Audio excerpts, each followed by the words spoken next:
Shalom, selamat pagi keluarga damai yang dikasihi Tuhan. Kita bersyukur untuk hari baru yang Tuhan sediakan buat kita. Hari ini di dalam Sama Sapaan Damai Sejahtera, tanggal 26 Februari 2025, kita akan merenungkan tema tentang hal melampaui yang biasa.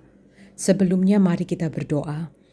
Bapa yang baik, pada saat kami membaca, mendengarkan, dan merenungkan firman-Mu, kami mohon agar Engkau berkenan menerangi dan memberi pemahaman yang benar kepada kami, apa yang harus kami mengerti dan lakukan dalam kehidupan kami. Ampuni dosa dan kesalahan kami, agar kami sungguh bisa mengerti firman-Mu. Terima kasih Tuhan, dalam nama Tuhan Yesus kami berdoa. Amin. Sobat Samas yang dikasihi Tuhan, bacaan firman Tuhan pada pagi hari ini diambil dari Kisah Para Rasul pasal 16 ayat 23-25. Demikian, setelah mereka berkali-kali didera, mereka dilemparkan ke dalam penjara. Kepala penjara diperintahkan untuk menjaga mereka dengan sungguh-sungguh. Sesuai dengan perintah itu, kepala penjara memasukkan mereka ke ruang penjara yang paling tengah dan membelenggu kaki mereka dalam pasungan yang kuat. Tetapi kira-kira tengah malam, Paulus dan Silas berdoa dan menyanyikan puji-pujian kepada Allah, dan orang-orang hukuman lain mendengarkan mereka.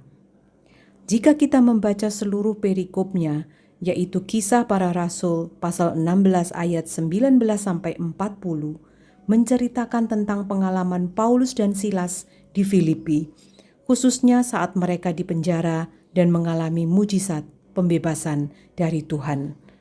Adapun latar belakang dari kisah ini adalah Filipi adalah kota penting di Makedonia, koloni Romawi yang berpengaruh. Paulus dan Silas datang ke sana dalam perjalanan misi mereka setelah mendapat panggilan dalam mimpi untuk pergi ke Makedonia. Paulus dan Silas bertemu dengan seorang perempuan bernama Lydia yang kemudian menjadi percaya dan menerima mereka di rumahnya. Setelah itu mereka bertemu dengan seorang hamba perempuan yang memiliki roh tenung dan menghasilkan keuntungan bagi tuannya dengan meramal. Paulus dalam nama Yesus mengusir roh itu dari perempuan tersebut. Tuan dari perempuan itu marah karena kehilangan sumber penghasilan. Lalu mereka menangkap Paulus dan Silas, membawa mereka ke penguasa kota dan menuduh mereka mengganggu ketertiban serta menyebarkan ajaran yang bertentangan dengan hukum Romawi. Tanpa penyelidikan lebih lanjut, Paulus dan Silas dicambuk dan dimasukkan ke dalam penjara dengan kaki mereka dibelenggu di pasungan. Tetapi pada tengah malam, Paulus dan Silas berdoa serta menyanyikan pujian kepada Tuhan, dan tiba-tiba terjadi gempa bumi yang membuka pintu-pintu penjara dan melepaskan belenggu mereka. Sobat Samas yang dikasihi Tuhan, kisah Paulus dan Silas di penjara ini bagi saya merupakan kisah yang sangat luar biasa. Bagaimana tidak, Paulus dan Silas difitnah mengganggu ketertiban umum dan menyebarkan ajaran yang bertentangan dengan hukum Romawi. Dan tanpa penyelidikan sama sekali, mereka didera, dipukul dan dicambuk, dan dimasukkan ke dalam penjara paling tengah, dan kaki mereka dibelenggu dengan pasungan yang kuat. Arti penjara yang paling tengah adalah merujuk pada bagian terdalam atau paling aman dari penjara, yang seringkali satu, jauh dari pintu keluar. Bagian ini dirancang untuk mencegah tahanan melarikan diri. Kedua, gelap dan pengap. Biasanya tidak memiliki ventilasi yang baik dan seringkali lebih lembab serta tidak nyaman. Ketiga, keamanan maksimum. Hanya tahanan berbahaya atau yang dianggap ancaman serius ditempatkan di sana. Sungguh suatu situasi dan keadaan yang sangat-sangat berat dan menyiksa. Tetapi yang mengherankan, dengan kondisi babak belur, kesakitan akibat deraan, pada tengah malam mereka berdoa dan menyanyikan puji-pujian. Memang setelah Paulus dan Silas berdoa dan memuji Tuhan, terjadi mujizat gempa bumi yang hebat dan semua pintu penjara dan belenggu mereka terbuka. Kemudian kepala penjara bertobat dan pada keesokan harinya Paulus dan Silas dibebaskan.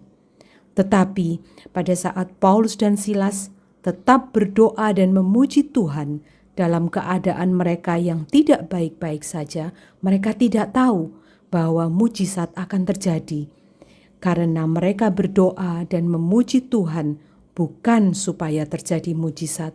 Mereka melakukan hal tersebut karena mereka percaya pada kebesaran Tuhan, percaya pada kebaikan Tuhan, bahkan di saat keadaan mereka sedang tidak baik-baik saja. Yang mereka lakukan adalah melampaui hal yang biasa. Yang mereka lakukan adalah hal yang luar biasa. Paulus dan Silas mengalami ketidakadilan dan tubuh mereka disakiti. Jika saya atau kita mengalami hal seperti ini atau kurang lebih serupa dengan keadaan mereka, sanggupkah kita melakukan seperti mereka? Sanggupkah kita bertahan ataukah kita sudah berteriak-teriak minta tolong atau bahkan marah dan kecewa kepada Tuhan?